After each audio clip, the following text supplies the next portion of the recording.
Olá, acadêmico. Estamos chegando já na terceira aula de nosso curso e é importante destacarmos alguns elementos essenciais na compreensão dessa disciplina que, ao mesmo tempo, ela é específica, mas ela é ampla ao dar uma visão geral sobre a sociedade, sobre a cultura e sobre as relações com a educação.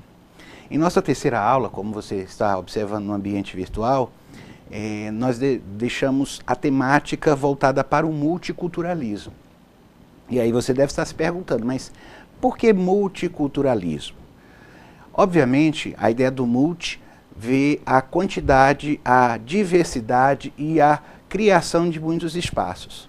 Dessa forma, nós temos que pensar pelo menos em como a cultura ela se desenvolve. E esse é o foco central da nossa conversa pequena que nós vamos ter no momento. Obviamente, você deve já perceber que a cultura faz parte do seu dia a dia. No momento que nós nos relacionamos, nós estamos construindo cultura.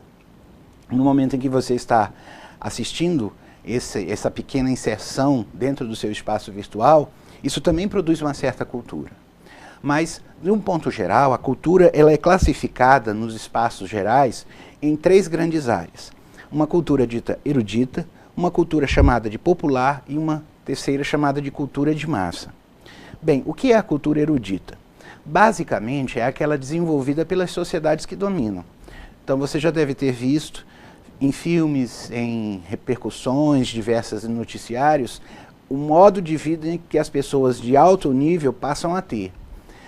Com festas, com carros, com viagens, com shows. Esse modo de pensar, esse modo de viver gera uma certa cultura. Cultura são as manifestações que os indivíduos eles passam a ter. E, obviamente, essa massa que domina, ela cria uma certa cultura, que vira o padrão dominante. Daí porque a gente chama de cultura erudita. É a cultura do padrão que domina. Fora a cultura do padrão que domina, nós temos uma segunda que é chamada de popular. Normalmente, ela se refere às formas de sentir, pensar, agir e expressar do povo em geral. Por exemplo, se você estiver inserido numa região em que é comum festas populares, o nome já está dizendo festas, manifestações culturais populares, ou seja, do povo, que emanam da sociedade do dia a dia.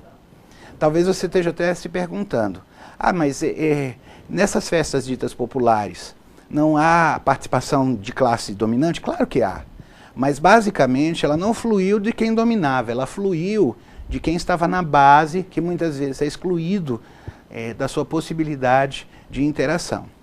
Então, nós costumamos classificar a cultura popular como emanando da necessidade do povo para que se possa se sentir incluído no meio social.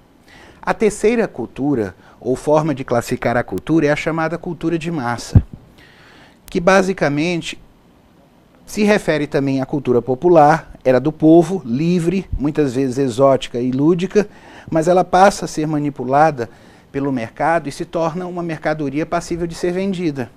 Daí porque uma dança popular, por exemplo, lá do interior do Pará, ela em poucas semanas, dependendo da forma como ela seja transmitida pelos meios de comunicação, ela se transforma num show nacional e estoura no Rio de Janeiro, em São Paulo e em outras partes do país. De fato, a cultura, ou a forma como o ser humano ele produz o seu próprio conhecimento e a sua própria relação, está presente no nosso dia a dia, está presente dentro da escola, está presente na forma como fazemos educação e na forma como nos relacionamos com as pessoas à nossa volta. Daí porque é importante você compreender, dentro de uma disciplina que trata dos aspectos sociais, pedagógicos, de como a cultura se relaciona ao dia a dia e ao fazer de você, acadêmico, que está em processo de formação. Outro elemento importante você pode observar aí, é a questão dessa noção de multiculturalismo. Você vai perceber em todos os espaços que você vai frequentar em nossa aula, lendo o texto principal, os textos complementares, os vídeos, a expressão multiculturalismo. Você vai observar que multiculturalismo significa o que aparece agora para você aí na tela. São as inter-relações estabelecidas entre diversos processos culturais, permitindo que os diferentes sejam vistos e reconhecidos em toda a sua essência. Volta para cá um pouquinho, vamos pensar. Diversos processos culturais. Religião pode ser considerada um processo cultural? Pode. A forma como a relação entre as pessoas pode ser considerada um processo social? Pode. A forma como nos relacionamos com colegas de trabalho, com pessoas que estão à nossa volta? De fato, tudo pode ser considerado cultura, dependendo, obviamente, dependendo da relação que você quer estabelecer e de como a sociedade interprete isso. Mas é importante entendermos que nem toda cultura ela é aceita, ela é introduzida na sociedade e é respeitada. Daí porque o multiculturalismo, ele parte desse pressuposto, de que existem multiculturas, multiformas de ver o espaço à nossa volta, multirrelações, mas essas precisam ser ouvidas e ser vistas pela sociedade em geral. Então esse movimento, que começa aí no final dos anos 70 e tem mais impacto nos anos 90, ele tenta dar espaço para os chamados excluídos do processo cultural. Tenta abrir espaço para que outras vozes surjam dentro dos espaços acadêmicos e não acadêmicos, dentro do espaço do dia a dia e dentro do espaço escolar também. Outra coisa importante que você observa na tela. Se há diferenças, temos de reinventar a forma como trabalhamos a educação e o nosso fazer pedagógico. Não adianta nós transformarmos a escola numa fórmula única. Não há uma única estruturação para se compreender escola e se compreender educação. O multiculturalismo, a compreensão desse multiculturalismo, parte novamente de um pressuposto, que é o aceite de que nós temos as diferenças. Se as diferenças existem e eu sou diferente de você, em vários aspectos, não apenas físicos, mas principalmente de cultura, de intelectualidade, de cognição, de emotividade, de afetividade, então eu tenho que entender que meu aluno que está em sala de aula também é um outro. É essa alteridade que permite nós compreendermos que cada indivíduo possui uma subjetividade. E essa subjetividade parte da necessidade do respeito.